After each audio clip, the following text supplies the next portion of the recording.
Assalamualaikum warahmatullahi wabarakatuh dan selamat sore.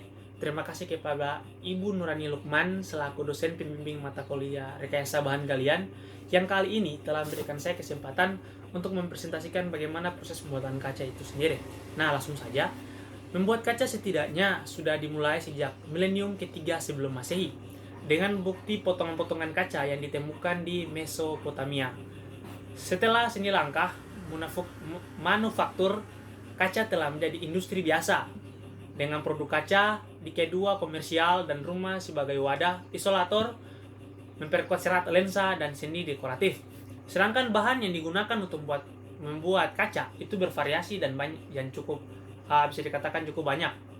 Nah, untuk proses pembuatan kaca tuh dimulai dengan pasir silika. Nah, ini mungkin sedikit gambaran buat presentasi kali ini. Pasir silika adalah bahan utama atau bisa katakan bahan cukup penting dalam pembuatan kaca.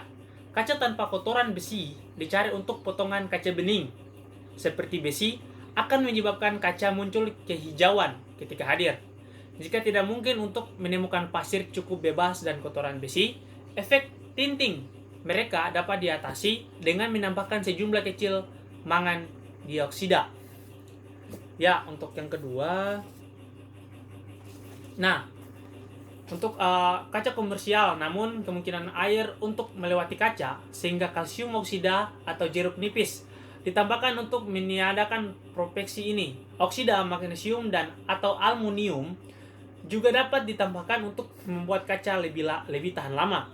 Umumnya aditif ini mengambil tidak lebih dari 26-30% dari campuran kaca. Ini mungkin bisa dilihat untuk sekedar contohnya.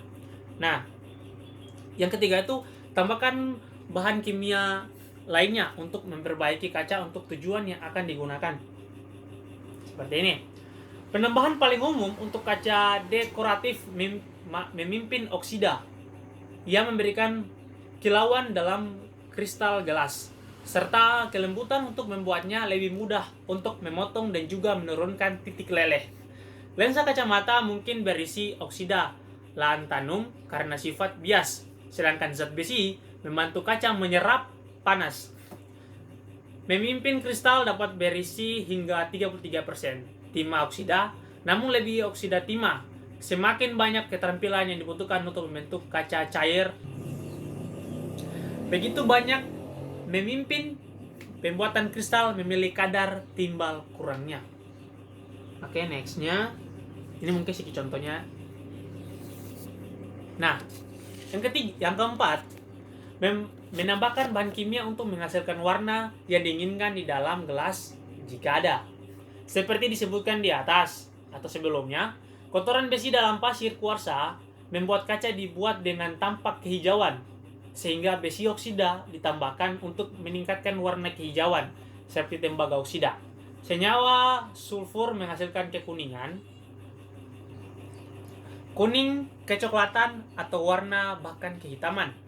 Tergantung pada beberapa banyak karbon atau besi juga ditambahkan ke campuran. Ya, itu. Yang kelima, ini contohnya lagi. Yang kelima, tempatkan adonan ke dalam wadah tahan panas yang baik untuk pemegang. Ini mungkin sedikit contoh.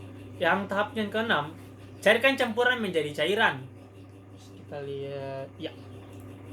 Untuk gelas silika komersial, hal ini dilakukan dalam tungku berbahan bakar gas, sedangkan kacamata khusus dapat dibuat menggunakan melter listrik, tungku pot atau clean.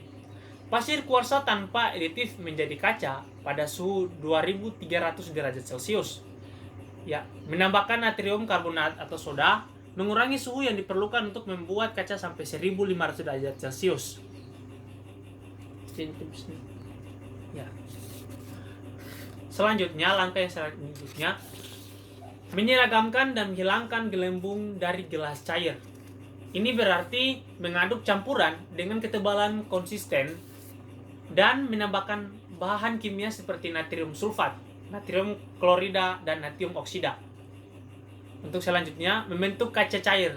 Nah, ini adalah langkah yang cukup penting. Membentuk kaca dapat dilakukan dalam salah satu dari beberapa cara. Kaca cair dapat dituangkan ke dalam cetakan dan biar dinginkan. seperti ini. Metode ini digunakan oleh orang Mesir dan juga berapa banyak lensa yang dibuat hari ini. Sejumlah besar dari kaca cair dapat berkumpul di ujung tabungan berongga yang kemudian ditiupkan ke dalam semesta tabung dihidupkan. Gelas dibentuk oleh udara yang masuk ke dalam tabung. Ya, mungkin bisa dilihat dari contoh di sini. Bisa enggak ketika gelas tersebut ketika dipanaskan kan membentuk bulatan. Itu karena dimasukkan dengan udara.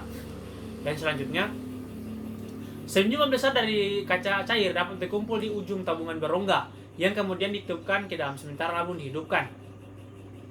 Ya, gravitasi menarik pada kaca cair dan alat apapun atau glass blower menggunakan untuk bekerja kelas cair.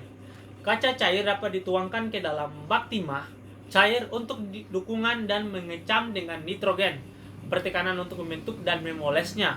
Kaca dibuat dengan metode ini disebut kaca mengapung. Dan itu adalah bagaimana panel kaca telah dilakukan sejak tahun 1950-an.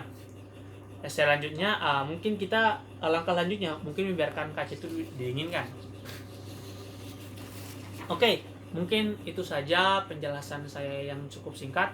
Mohon maaf jika dalam penyampaian saya mungkin terlalu cepat atau masih banyak kekurangan, dan itu saja mungkin bisa sampaikan. Dan terima kasih buat Ibu, kiranya koreksi dari Ibu dan arahan dari Ibu sangat saya butuhkan.